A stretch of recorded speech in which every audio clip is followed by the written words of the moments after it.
안녕하십니까, 파미남입니다. 자, 작업을 해놨더니 또 이게 코인 홈 화면이 또 바뀌었습니다. 자, 왓츠 비디오 해가지고 파이 모더레이터 AMA 그랬죠. Ask me anything, 어떤 것든 질문해라. 이제 여기에 대해서 그 비디오 나온 게 있습니다. 자, 제가 번역으로 된 거, 이 통번역된 거 한번 그 비디오 처음부터 한번 시작을 해보겠습니다.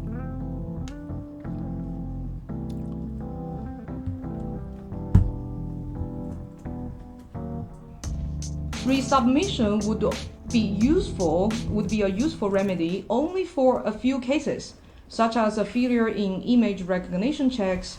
That makes sense, that allowing them to resubmit their images for the algorithm to to take another try, and then many of them actually get passed. Until there are major changes to the system in these checks, like for example the image recognition, the resubmission wouldn't help that much. If someone who is actually stuck because of their name appeal, then it should be waiting for the name appeal feature to come out to resolve the, their name don't simply match that case.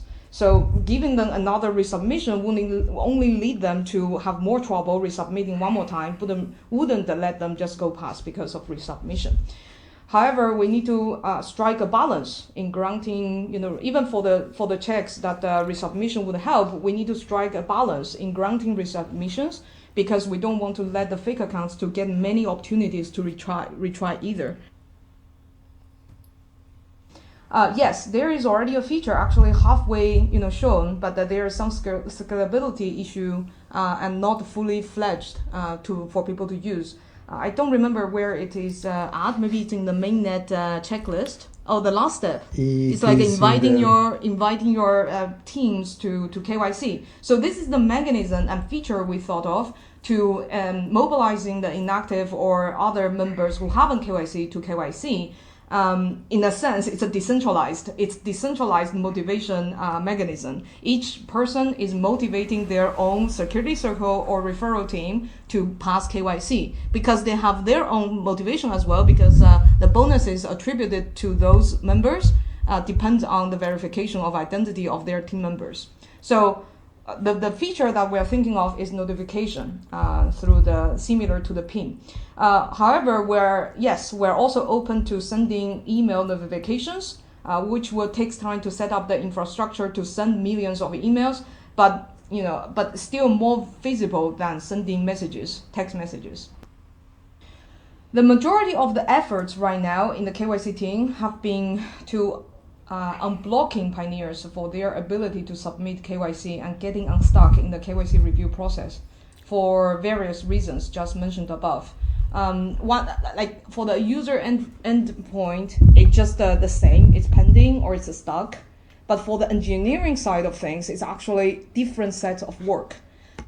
It's not just one set of work and unblock all people. It's a different miscellaneous set of work to unblock different people for different reasons. And that's why it takes time. And that's why you continuously hearing people who is stuck is because, there are always remaining people who is stuck due to the probability of algorithms and due to human errors. And we're trying our best to unblock them and improve them as much as possible. The validator rewards are accumulated by deducting 1 pi from each successful KYC, especially at the migration and into a pool. This pool will only increase and will not decrease because it will only be used to reward validators. All the work, such as checks a validator did, are accounted for in the database. So we have all the data that is needed in order to distribute the reward. So the rewards from the pool will be distributed after the calculation of the accurate validation checks, because there are some validations should be false and that shouldn't be compensated for. It will be after the KYC process is more stable state where all pioneers can apply to KYC, fewer people are stuck in the pipeline. This also helps to reward all validators more fairly. Because the initial periods of KYC movement, we call it, if it's a network movement of KYC, the initial periods, like right now or any time before right now, it should be considered the initial period. This may involve more negative results, meaning that like these ones are marked as internally as rejected or actually rejected, whereas later stage, presumably in more cases, passing. So the pool only comes from the successful KYC, as a reminder, because only the people who are KYC that actually can claim the Pi and therefore actually have the ability to pay the 1 Pi, but will reward all the work by validators, even if the results of the cases are negative, meaning that the work, if a validator accurately validate a case and determine this case shouldn't pass, this validator's work still needs to be rewarded because its work helped to result in accurate negative result. So accounting for larger data set of the validation work helps overall more fair reward distribution. I'll give a very simple example. So early on, let's suppose, all these are supposed hypothetical number. Suppose 3 out of 10 KYC applications pass KYC. And these work are done by 10 validators, which is assumption is hypothetical because actually each case has many validators involved. Let's suppose 10 for simplicity. Therefore, this will yield 3 pi should be distributed among 10 people, and each validator will only get 0.3 pi. But later, as the system improve, later 9 out of 10 people pass KYC, and also done by 10 validators, 9 pi will be distributed among 10 people. This leads to the later periods 0.9 pi. But if we put both batches together and distribute the pi rewards together, it means that 3 plus 9 is 12 pi in total, and distributed to 20 validators in total, then each validator should earn 0.6 pi instead of for the initial validators that basically suffer from a lot of negative results is 0.3, and then later has much higher. This is a simple hypothetical example why pulling it together more to reach a little bit more stable KYC periods helps even or more fair distribution. Okay. Currently, there is over 700,000 validators who have validated at least a certain amount of applications, meaning that it's not just one or two; it's like a few applications, Yes, at the moment, every KYC application involves multiple human validations. But human validations do not constitute the whole validation process of a KYC. But all the cases also involve multiple machine automation checks. So we will see how this can evolve in the future. Maybe we will be at a point where many validations can be fully completed by AI, and when the AI is not certain, that's when it goes to human validators. Yes. And by the way, this is going to be a benefit for human validators as well, because they will only be called to do meaningful work, therefore more meaningful work, therefore critical, meaning that not the easy cases, but the more difficult cases that the computer cannot determine, and as a result, the proportion, the amount of pi that will be distributed would also be higher, because fewer people are needed per person who needs the KYC.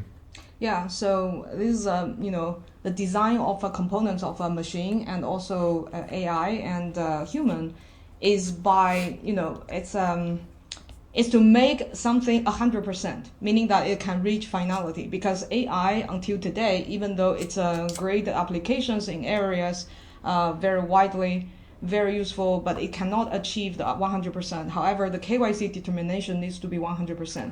That's why we have the design of two components. And at the same time, as you guys, many of you know, AI has the nature of evolvement, like evolution of itself, of getting smarter as it goes. And that's what Nicolas commented on. Later, it might not need certain processes or reduce certain type of work for validator, while giving validator more critical work to work on. Mm-hmm. So we're doing two things basically as we go. One is we're using these algorithms to make decisions in the applications as they go, but we are also learning, the algorithm is training and learning based on validator Improving itself. Responses, and it's improving itself.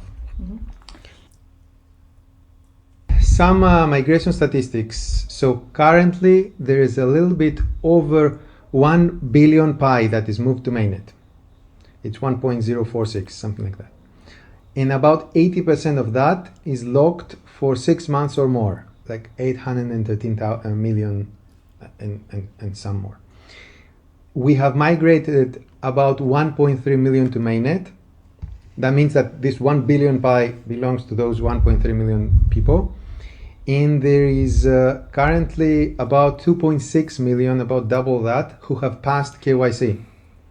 So this means, if we divide the numbers up, it means that currently the average mainnet balance of pioneers is about 800 Pi, 808.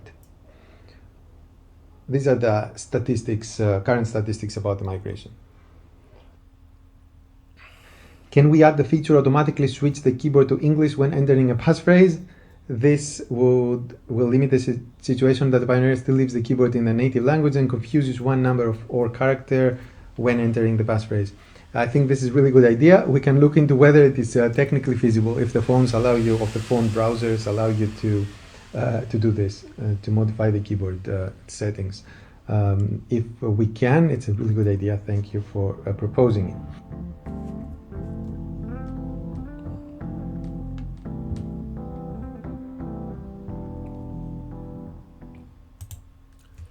자, 지금까지 니콜라스하고 아마 그 청다오 팬인가 봐요. 부부가 이제 여러 가지 그 파이코인의 KYC와 이 모더레이터, 그다음에 이제 검증인, 여기에 대해서 이제 질문과 응답을 하는 식으로 해서 이제 이렇게 영상을 만들었어요. 뭐 영상 중에는 뭐 잡소리도 굉장히 많이 들어가 있고 영상이 뭐 굉장히 좋은 퀄리티는 아니지만 그래도 대충 이렇게 이제 봐야 되겠어요. 이렇게 뭐 이 번역기 돌린 거라 100% 이렇게 정확하지 않기 때문에 저도 한 2번, 3번 정도 이렇게 이제 돌리면서 봐야 될 것 같아요. 그죠? 자, 여러분들 요거 잘 보시고 자, 행복한 주말 보내시기 바라겠습니다. 자, 마치겠습니다. 감사합니다.